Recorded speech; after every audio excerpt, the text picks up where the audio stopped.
My guest is Anthony Cangelosi. He is an adjunct professor at the John Jay College of Criminal Justice in New York City and also a former Secret Service agent. Anthony, good morning.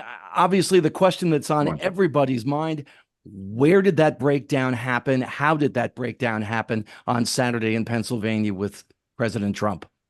Well, great. It's a great question. It's one that, I'm asking myself. I was watching the event, or I should say the replay of the event, and I was like, this is surreal. What just happened? What went wrong? My initial reaction is, look, that rooftop, which was only 150 yards away from the venue, with a clear line of sight to the president's podium, former President Donald Trump's podium, it needed to be secured with a uniformed armed law enforcement officer, not just during the time the president was there, but for hours preceding the event. The reason why is, look, Secret Service is tasked with protecting whoever the protectee is, president, former president, nominee. And not only that, but the venue itself. Okay. And that rooftop is a major vulnerability because remember, a shooter up there can not only shoot the speaker, the president, but he can shoot into the crowd indiscriminately and kill a lot of people.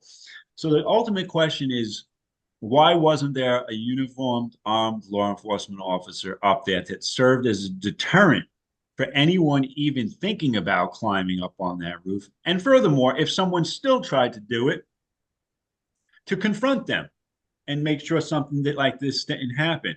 Now, I don't know what the answer is to that question. I don't know if the Secret Service requested that from the local law enforcement and it wasn't fulfilled, or if they didn't request it. And this is the purpose of the FBI investigation to get to the bottom of these all important questions.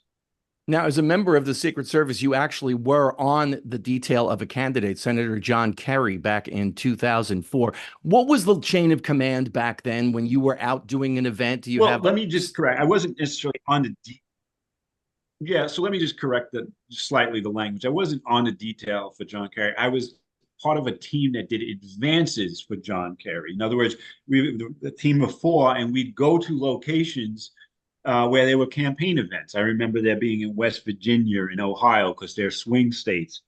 And this team of four would go out to that area and we'd coordinate with the campaign. And the campaign kind of chooses the venues, right? Because they're interested in the politics of it. Well, the Secret Service is interested in the security and maintaining the safety of the nominee, John Kerry at that time, and the people that attend the venue. And what we do is we go there days in advance and we work up the site security plan.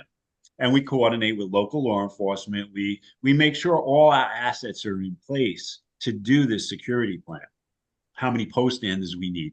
How many magnetometers do we need? What other assets come into play? Clearly, one of the assets that was utilized in this incident over the weekend was the counter sniper team. So these plans go into place days in advance, and again, you're looking for the vulnerabilities of the venue, and you're countering them because you don't want anything to happen. From Does your that answer your question? Yes, it does. From your experience, because one of the criticisms that I've heard over the past few days is the Secret Service is stretched too thin. They don't have enough members. In your experience, how accurate is that statement?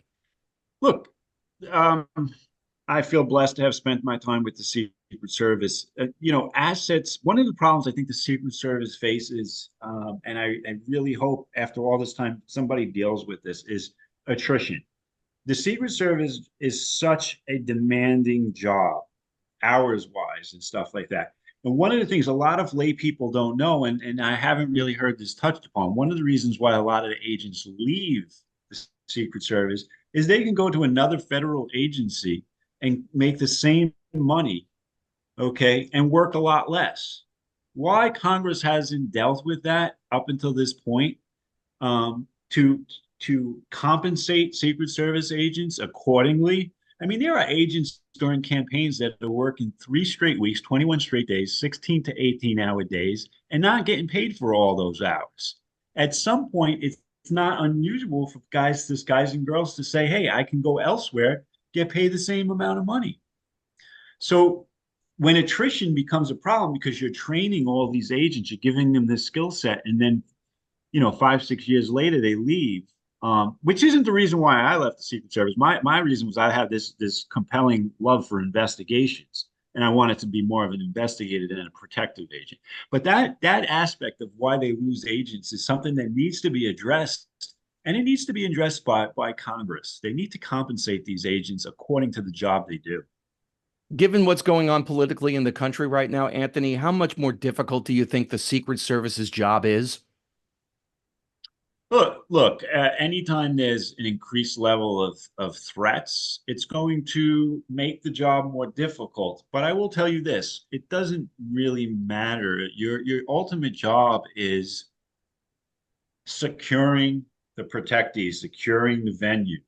There are always these unknown variables. Look, it could be the most harmonious time politically in the country, and then you just get somebody who wants to kill the president, whoever it is. I mean, the last assassination attempt was, this unknown guy named John Hinckley who wanted to oppress an actress.